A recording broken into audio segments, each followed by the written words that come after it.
Good morning student. आज हम इस वीडियो में क्लास 12 सब्जेक्ट फिजिक्स के चैप्टर 2 का नेक्स्ट पॉइंट अपना विद्युत क्षेत्र के एकांक आयतन में ऊर्जा कितनी होती है वो हमें निकालना। ठीक है, तो देखिए अगर आपको कहीं पर भी ऊर्जा निकालनी मतलब हम सीधे से मतलब इससे निकालेंगे कार्य, क्योंकि हम जानते हैं कि कार्य ही ऊर्जा है। तो कार्य करने की क्षमता को ऊर्जा बोलते हैं, इसलिए अपनों को यहाँ पर क्या निकालना है, कार्य निकालना है और वही कार्य जो अपन इसके ऊर्जा की इक्वल कर देंगे। ठीक है, और फिर उसके एकांक आयतन में कितनी ऊर्जा को अपन निकाल सकते हैं। ठीक है, तो पहले तो अपन जानते हैं कि यहाँ पर विद्युत क्षेत्र है। तो देखिए अगर माना कि अपन एक आवेशित अपन गोला ले लेते हैं, ठीक है, ये अपना आवेशित गोला है। अब हमें इसके अंदर आवेशित है मतलब इस पर बाहर की ओर क्या लगेगा, विद्युत क्षेत्र।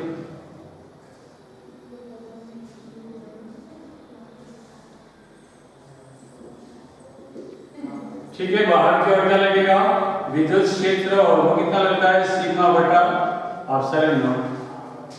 ठीक है, क्योंकि अगर हम इस पर आवेश की मात्रा को बढ़ाएंगे, अगर हम इस पर आवेश की मात्रा को बढ़ाते हैं तो ये जो बाहर की ओर विद्युत क्षेत्र जो बन रहा है उसका मान भी क्या होगा, बढ़ेगा। और चूंकि विद्युत क्षेत्र है तो हम जानते हैं कि विद्युत क्षेत्र से क्या लगेगा, विद्युत दाब लगेगा, और विद्युत बल और विद्युत दाब दोनों लगते हैं।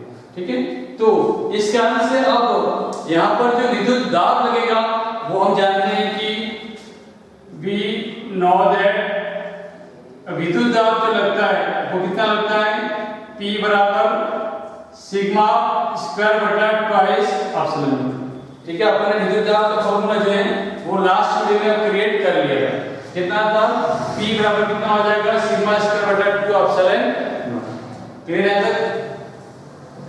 अब देखिए यहाँ पर ये जो विद्युत क्षेत्र बढ़ रहा है उसके विरुद्ध यदि आपको जाना है तो आपको कार्य करना पड़ेगा। मतलब अगर मैं यहाँ पर उसके आवेश की मात्रा को बढ़ाता हूँ तो उस विद्युत क्षेत्र का जो आयतन है उसमें क्या होगी, वृद्धि होगी। तो उसके आयतन में वृद्धि अगर होती है तो उसमें क्या करना पड़ेगा, कार्य संपन्न होता और वही कार्य हमको ज्ञात करना, क्योंकि कार्य ऊर्जा के बराबर होता है। ठीक है, अब देखिए यहाँ पर मुझे कार्य निकालना है तो कार्य का जो सूत्र है वो क्या आपका, कार्य का बल इनटू विस्थापन। ठीक है, तो पहले तो दाब लगा तो दाब से इस पर क्या लगेगा, विद्युत बल लगेगा। ठीक है, अगर दाब है तो दाब से क्या लगेगा, इस पर विद्युत बल लगेगा। तो इस विद्युत बल का सूत्र क्या बनेगा, तो अगर आपको दाब पता है तो विद्युत बल का सूत्र क्या बनेगा, P × A, क्योंकि दाब का सूत्र क्या है, बल बटा क्षेत्रफल। तो वहां से अगर मैं F का मान निकालूं क्या आ जाएगा, दाब × A क्या हो जाएगा आपका क्षेत्रफल। ठीक है, अब यहाँ पर दाब का मान तो अपन लिख चुके हैं सिग्मा स्क्वायर बटा ट्वाइस एप्सिलॉन नॉट, और A क्या है, इसका पृष्ठीय क्षेत्रफल। अगर हम इसकी त्रिज्या को स्मॉल r मान ले तो इसका जो क्षेत्रफल कितना हो जाएगा आपका 4 पाई r स्क्वायर, गोले का पृष्ठीय क्षेत्रफल। ठीक है, तो ये क्या हो गया आपका विद्युत बल। ठीक है, अब अगर मैं इस विद्युत बल के विरुद्ध इस पर इसको संपीड़ित करता हूं, मैं यदि गोले को dr दूरी तक संपीड़ित करते हैं तो किया गया कार्य ठीक है, मतलब आप अगर इसको संपीड़ित करते हो, माना कि आपने जो संपीड़ित किया उसके बाद ये जो आपका गैप है वो गैप अपन dr मान लेते हैं, मैंने इसको dr तक संपीड़ित किया। तो आप जानते हो कि जितना विद्युत क्षेत्र बढ़ेगा उसके आयतन में जितनी वृद्धि होगी उतने उसके विरुद्ध हम जा रहे हैं तो उतना ही हमको यहाँ पर कार्य करना पड़ेगा।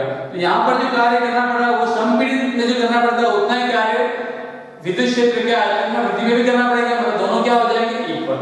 तो अब देखना कार्य का जो सूत्र वो क्या है, बल इंटू विस्थापन, तो बल तो हो जाएगा आपका F और विस्थापन कितना हो गया आपका dr। तो कार्य बराबर क्या होगा बल इंटू विस्थापन। अब यहाँ पर अल्प विस्थापन है इसलिए मैं कार्य भी क्या लिखूंगा अल्प कार्य क्या हो जाएगा dw। अब देखो यहाँ F का जो मान है वो अपन निकाल चुके हैं क्वेश्चन नंबर 2 में। तो F की वैल्यू अगर मैं यहाँ लिखता हूँ तो dw कितना हो जाएगा प्लस सिग्मा स्क्वायर बटा twice epsilon not 4 pi r square और dr, 4 पाई r स्क्वायर और dr ये ना, ठीक है। तो ये बन गया आपका इक्वेशन नंबर 3, ठीक है। अब देखिए अब चूंकि गोले का जो आयतन होता है, गोले का आयतन, गोले का आयतन होता है v बराबर 4 बाय 3 पाई r, ठीक है। अगर मैं यहाँ पर v का r के सापेक्ष अवकलज करता हूं, v का r के सापेक्ष अवकलज करने, तो ये क्या हो जाएगा dv बटा dr। अवकलज हम 11th क्लास में पढ़ चुके हैं।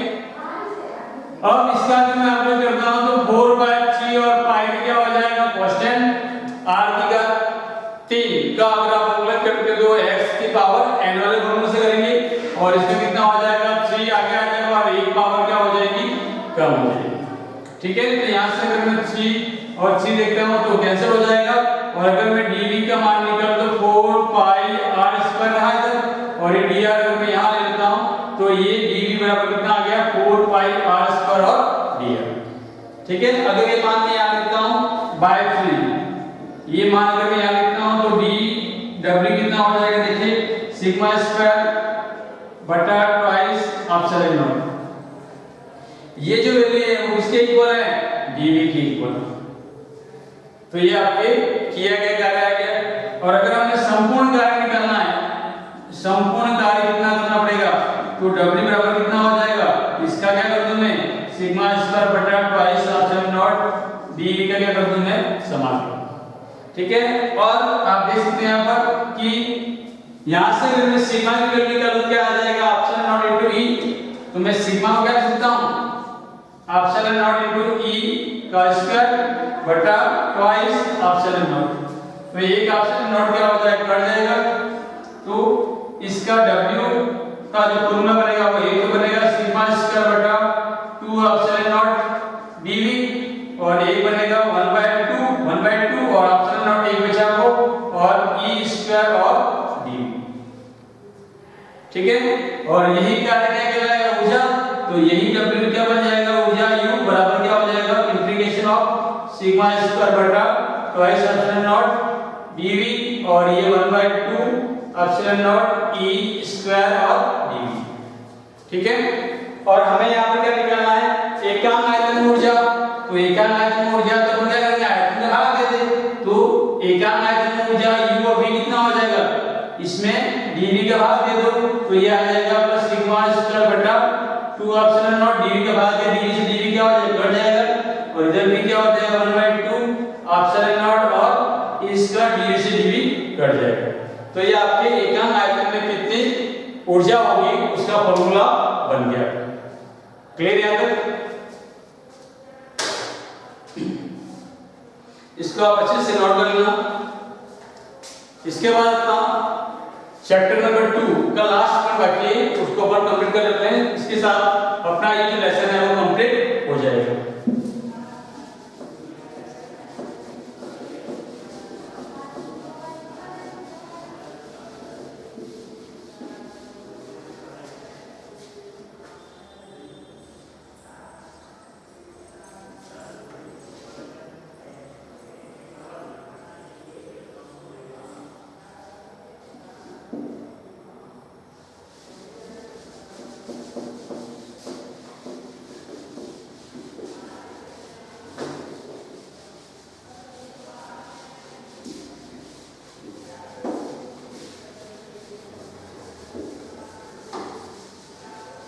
अपना जो लास्ट पॉइंट है वो है साधन के आवेशित बुलबुले का संतुलन।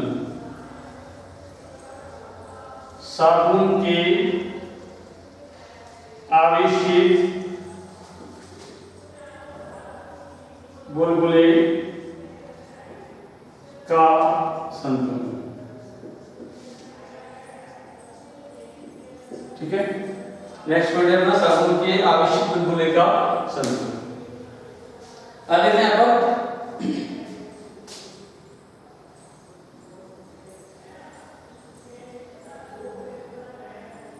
माना कि एक साबुन की बूंद ले लिया अपन ने, जिसकी त्रिज्या क्या मान लिया अपन ने स्मॉल, और अब इसको आवेश की मतलब क्या है, इस पर आवेश है। तो स्टार्टिंग में अगर हम बात करें, अगर इस पर आवेश नहीं है, माना कि इस पर आवेश नहीं है, तो उस कंडीशन में क्या होगा, तो हम 11th क्लास में पढ़ चुके हैं कि उस बूंद की पृष्ठ पर क्या होगा, पृष्ठ तनाव का काम करता है। बूंद के पृष्ठ पर कौन सा बल काम करता है, पृष्ठ तनाव बल। ठीक है, और चूंकि ये जो आप इस पर जो दाब लगता है वो कौन सा हो जाएगा, वायुमंडलीय दाब। ठीक है, और ये हो जाएगा आपका आंतरिक दाब। ठीक है, अगर मैं इसके आंतरिक दाब को लिख दूं P ऑफ I और इसको लिख दूं मैंने P ऑफ एटमॉस्फेयर। ठीक है, तो हम 11 में पढ़ चुके हैं कि ये जो दाब होता है P ऑफ I वो कुछ ज्यादा होता है बाहरी दाब की तुलना में, और इससे ज्यादा दाब को, जो ज्यादा दाब होता है उसको अपन क्या बोलते हैं, दाब आधिक्य। ठीक है, मैंने इसको यहाँ पर P ऑफ EX से लिख रहा हूँ, क्या बोलेंगे इसको, दाब आधिक्य। और ये जो दाब आधिक्य होता है उसको मैनेज कौन करेगा, तो उसको मैनेज करेगा आपका पृष्ठ तनाव बल, जो कि कितना होता है 4T/R, ये अपन 11 में पढ़ चुके हैं। ठीक है, यहाँ तक क्लियर हो गया। तो वायुमंडलीय दाब की तुलना में इसका आंतरिक दाब कुछ ज्यादा होता है, और उससे ज्यादा दाब को अपन क्या बोलते हैं, दाब आधिक्य। और इस दाब आधिक्य को मैनेज कौन करता है, पृष्ठ तनाव बल, और जिसका फॉर्मूला कितना बनता है आपका 4T/R। क्लियर हो गया, तो ये हो जाएगा आपका दाब आधिक्य। क्लियर, ये हो गया दाब आधिक्य। अब अगर मैं इसको आवेशित करता हूं, अगर मैं इसको आवेशित करता हूं तो इस पर जो दाब लगेगा वो कौन सा लगेगा, विद्युत दाब। ठीक है, अगर मैं इसको आवेशित करता हूं तो इस पर बाहर की ओर जो दाब लग रहा है वो कौन सा हो जाएगा, विद्युत दाब। और ये जो विद्युत दाब है वो कितना होगा, σ²/2 ऑप्शन नॉट। तो अब यहाँ पर ये जो पृष्ठ तनाव बल है वो एक तो दाब आधिक्य उसको तो मैनेज कर ही रहा था, तो साथ में अगर आप इसको आवेशित करोगे तो उस बूंद को के पर जो विद्युत दाब लग रहा है उसको भी मैनेज कौन करेगा, पृष्ठ तनाव बल। इस कारण से यहाँ ये जो दाब आधिक्य है वो प्लस ये जो आपका विद्युत दाब है σ²/2 ऑप्शन नॉट, इन दोनों को मैनेज कौन करेगा, 4T/R। मतलब पृष्ठ तनाव बल इन दोनों को क्या करेगा, मैनेज करेगा। ठीक है, अब अगर हम इसको इतना आवेशित कर दें कि दाब आधिक्य का मान क्या हो जाए, 0, तो संतुलन की स्थिति में, संतुलन की स्थिति में, संतुलन की स्थिति में ये जो दाब आधिक्य उसका मान क्या हो जाएगा, 0। क्योंकि आप यहाँ पर आवेश के मान बढ़ाते जाओ तो एक कंडीशन इसलिए आएगी कि आपकी गुब्बारा फूट जाएगा, गुब्बारा फूट गया, दाब आधिक्य का मान क्या हो गया, 0 हो जाएगा। तो अगर मैं इस दाब आधिक्य का मान 0 लिखता हूँ तो ये 0 प्लस σ²/2 ऑप्शन नॉट बराबर कितना आया, 4T/R। ठीक है, तो ये आपकी इक्वेशन बन गई σ²/2 ऑप्शन नॉट बराबर कितना आ जाएगा, 4T/R। ठीक है, अब हमें इससे 3 चीजें निकालनी है। एक तो निकालनी है बुलबुले की त्रिज्या, उसका पृष्ठ आवेश घनत्व, और हमें निकालना है उसका आवेश, उस पर आवेश कितना है। ठीक है, तो पहला पर निकालना बुलबुले की जो त्रिज्या वो कितनी हो जाएगी। पहला पार्ट अपन क्या निकाल रहे हैं, बुलबुले की त्रिज्या, बुलबुले की त्रिज्या। ठीक है, तो आपको फॉर्मूला ये वाला यूज करना, नंबर 3, उसमें आर देखो, आर ये आर निकालना आपको, तो क्या हो जाएगा, देखो σ²/2 ऑप्शन नॉट बराबर कितना हो गया, 4T/R। ठीक है, आप क्रॉस गुणा करके आर लगा दो, देखो आर को मैं यहां लगा देता हूं, तो आर ये 4T इधर है इसे, और ये इधर जाएगा, कहां जाएगा, ऊपर, और ये कहां जाएगा, बटे में, तो ये आ जाएगा आपका तो यहाँ से अगर इसको और सॉल्व करता कितना आ जाएगा 8 t ऑप्शन नॉट बटा सिग्मा स्क्वायर, ये आपकी बुलबुले की त्रिज्या आ गई। ठीक है, और क्या निकालना अपन को पृष्ठ आवेश घनत्व, पृष्ठ आवेश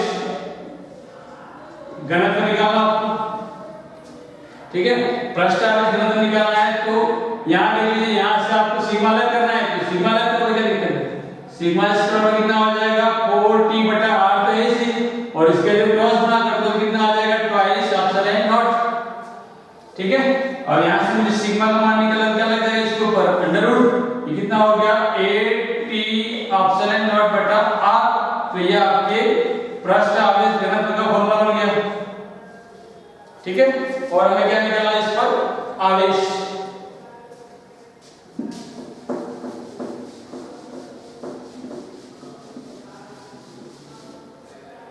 आवेश निकालना है तीसरा पॉइंट। ठीक है, तो देखो चूंकि सिग्मा बराबर क्या होता है q बटा a, यहां से करते q का मान निकालो कितना आ जाएगा सिग्मा इनटू a। ठीक है, और सिग्मा का मान अपन निकाल चुके हैं कितना है under root 8t option not बटा r। ठीक है, और a कितना आ जाएगा 4 पाई r स्क्वायर, तो देखो यहाँ 4 पाई को तो मैंने रख दिया, 4 पाई को रख दिया, अब इधर कितना 8t ऑप्शन नॉट बटा r, अब ये r स्क्वायर जो उसको मुझे रूट के अंदर ले जाना है, तो रूट के अंदर कितना हो जाएगा r की पावर 4 हो जाएगा। ठीक है, तो एक r क्या हो गया कैंसिल, तो ये आ जाएगा आपका 4 पाई अंडर रूट के अंदर 8t ऑप्शन नॉट, और ये r की घात कितना रहा 3, तो ये आपके आवेश कितना होगा उसका मान आ गया। ठीक है, इस प्रकार से अपना ये लेसन नंबर 2 जो है वो कंप्लीट हो चुका है, और आज मैंने लेसन नंबर 3 के भी नोट्स भेज दिए, तो आप इसको अच्छे से नोट कर लेना। लेसन नंबर 3 अपन नोट्स लिखने के बाद स्टार्ट करेंगे, तो आज आप लिख देना, कल से अपन लेसन नंबर 3 स्टार्ट करेंगे। ठीक है, okay, bye bye, thank you.